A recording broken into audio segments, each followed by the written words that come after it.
invités. Comme chacun sait, notre planète est en proie à la violence, à la guerre et quelque à l'oppression.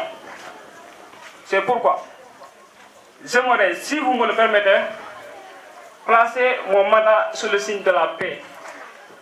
Paix entre frères et sœurs, paix entre voisins, paix entre cultures, continents, paix entre ethnies et surtout entre religions.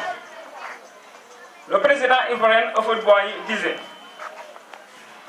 la paix, ce n'est pas un vain mot, c'est un comportement. Félicitations. En posant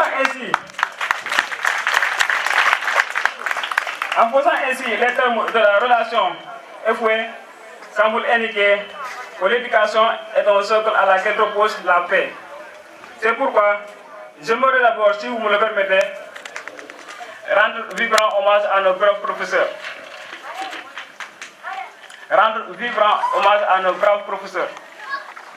Malgré toutes les perturbations, on su de ressaisir pour retourner dans les classes. Mes remerciements vont également à l'endroit des personnels administratifs qui n'ont ménagé aucun effort pour nous mettre dans des conditions optimales de travail indispensables à notre réussite.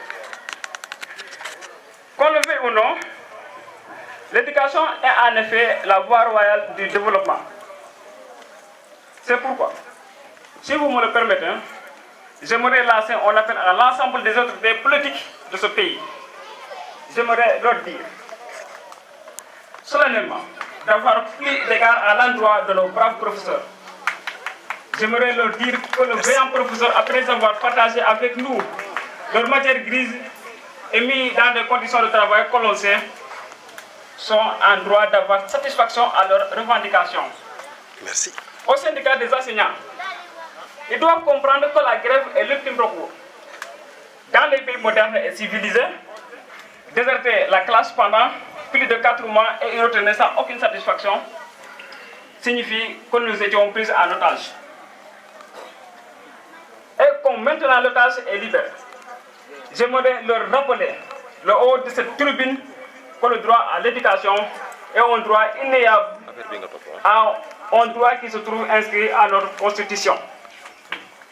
J'aimerais ensuite, si vous le permettez, lancer un appel à mes camarades que je remercie au passage d'avoir porté leur choix sur ma modeste personne pour présider ou décider de cette structure scolaire. J'aimerais leur demander humblement de suivre la voie tracée par nos aînés pour faire cet établissement en modèle, en référence pour tout le Sénégal. Chers camarades, un choix qui porte sur le savoir lui-même est un renoncement à l'avoir et au pouvoir. Il ne faudrait donc pas tomber sur ce que le professeur Mamoussé Diagne appelait la pièce de la métaphore. C'est-à-dire, selon ses propres termes, prendre le figuré pour le propre en s'en fermant ainsi le chemin herméneutique. Donc, pour terminer, j'aimerais adresser au nom de tous les élèves du lycée mes vifs remerciements à M. Bara Malamidjou, parrain de cette présente édition des Journées culturelles du Fosco, qui n'a pas hésité un seul instant à nous apporter un soutien financier conséquent. Et il nous devons en partie la réussite de cette manifestation. Mes remerciements vont également à l'endroit de Mme Amara Kamara et M. Serine Sen, qui aussi ont tous les deux apporté leur contribution à la réussite de cet événement. Chers élèves, pour la fête du jour à Belle, je vous remercie.